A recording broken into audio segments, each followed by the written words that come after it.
say to me, I can't do the program because I travel too much, or I can't do the program when I travel. Or sometimes they'll just ask, well, how do you make this work because you travel so much? So isn't it hard? The answer is no. And I always say the same thing. Being sick is hard. Having a baby is hard. Getting a black belt is hard. Going to medical school is hard. Doing this just takes a little forethought. It takes a little bit of planning. If you fail to plan, you plan to fail. So I'm going to talk today about how I do this on the road. And I want to start by telling you about one of my favorite clients. His name is Jason.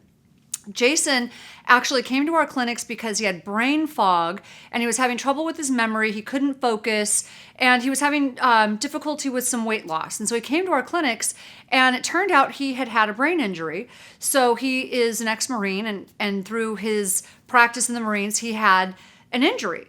And so he really loved being able to see the brain scans. He loved being able to treat what he could see.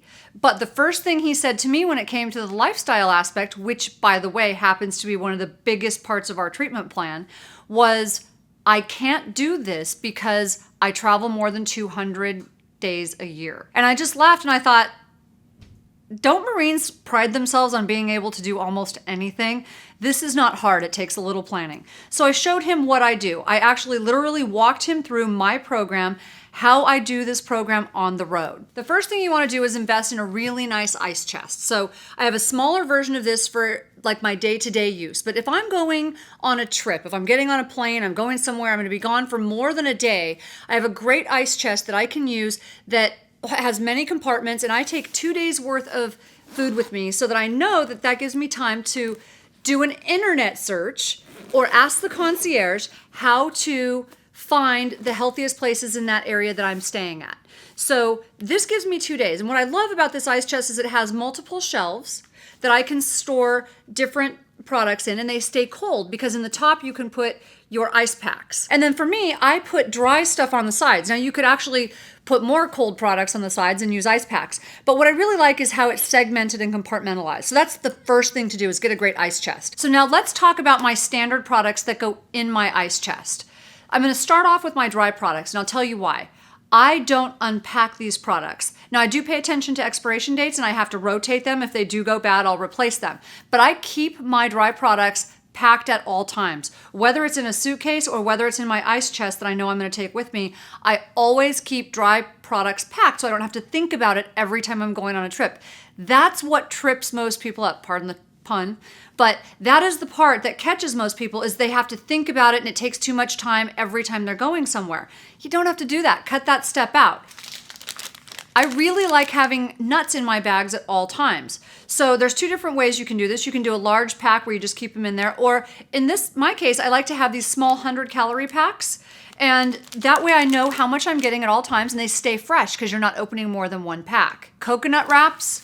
I love coconut wraps. I use these for almost everything. They replace bread for me. You can use them in place of tortillas, bread, different types of anything that wraps a sandwich. And you can travel with them because they're a dry good and they're coconut, so they don't go bad easily. They last a very long time. And I like that they come in different flavors. So there's an original flavor and then there's a curry flavor. So depending on whether I want a sweeter product or I want a more savory product, you can do it either way. I also keep these small cans of wild salmon in my bag. So I like this brand a lot. It's Vital Choice. And the reason I like it is because they pack their product in BPA-free cans.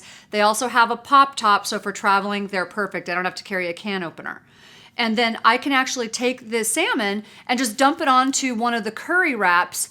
It's awesome. Maybe I slice up an avocado or not, but it tastes really great. It's easy. And there you go. You can also use these and just pick up a salad somewhere. Everybody has salads, right? And just dump a can of wild salmon on top of your salad. But if I want something a little more sweet, what I'll do is I'll use the original flavored coconut wraps. I'll slice up about a third of a banana, put it in the wrap along with some almond butter. Just spread the almond butter right on top, roll it up, and it's a perfect snack. And this is actually great. It's one of the snacks that my daughter loves. And when we're traveling, I often will take that for her. So I briefly showed you the almond butter made by this company, Artisana. But what I really like is they also make many different types of nut butters, including coconut butter and coconut oil. So this is a perfect product to keep in your bag. So this is one of my very favorite products, a secret weapon, if you will. So this is a grainless cereal made by Steve's Paleo Goods. I order it on Amazon. And I love it because it comes in small bags, easy to travel with. And I just mix it with a little bit of almond milk. It also is great on top of, say, coconut milk yogurt, or you can just eat it dry. It's perfect. So one of the harder products to find that are really healthy are nutrition bars. So I really only use bars when I absolutely have to. I try to use as much whole food as I can. It's just difficult to find one that has all of the ingredients that make sense. Quest has one that is not bad. It's made with erythritol instead of, say, maltitol or Splenda. It's pretty good. The problem is most people don't like that flavor and they end up using their other bars, which do have Splenda in them. So pay attention to what's in your bars. Find one, if you can, that has 5 grams or less of sugar. No sugar is better, but that's really hard to find. And make sure that there's not a lot of chemicals and artificial sweeteners. So now let's talk about the perishable products or the fresh products that I keep in my bag. The first thing you always want to do is make use of leftovers. So that's going to cut out a lot of time for you. So if I have a salad that I made the night before, or I have chicken breast, broccoli, whatever I ate the night before, I always make extra because it always immediately goes into my ice chest. I always keep chopped up veggies in my refrigerator. And when I'm chopping up vegetables, I don't make them for that day.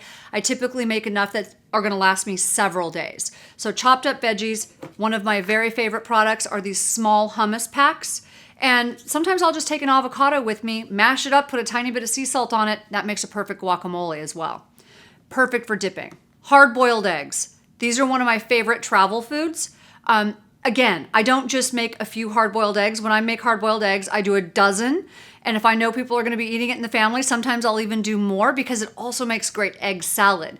Another trick that my daughter really likes, she likes egg salad wrapped in those coconut wraps. And then I always keep at least one piece of fruit for the day. So for me, it's usually a little bit of berries or maybe an apple. If I'm gone for a couple days, I'll keep a couple pieces of fruit. So that pretty much covers what's in my bag, in my travel bag. Again, I'm going to wrap up with those tips that I gave you. I carry enough food to last me for about 2 days if I'm traveling. When I get to the hotel, or if I have time before I leave, I do an internet search for healthy restaurants in the area that I'm going to be staying. I ask the concierge if they know of any restaurants that have wild fish, organic vegetables. Worst case scenario, I locate the nearest health food store or a grocery store like Whole Foods where I know that they've got a salad bar and some roasted chicken. That would be my go-to fast food on the road. I will not go to a fast food restaurant. I'll just go pick up a chicken and some salad or some chopped veggies. Maybe even just an avocado to mash up. So back to Jason. When I followed up with him 6 weeks later, you can see what the results were. Not only did he lose 35 pounds in 6 weeks during the holidays, he ended up losing a total of 40 pounds. He just became totally ripped. And what he ended up telling me was one of the most interesting things. He said, now it's actually easier for me to do this on the road because I've never thought about having a plan when I'm home. Now I always have a plan, my bag is always packed, and I always know where I'm going to go eat. I never have to think about it. So being on the road is easier than being at home. I'd really love it if you would leave comments or questions below. Not only do I love answering questions, but I really want the whole community to be able to benefit from your success stories.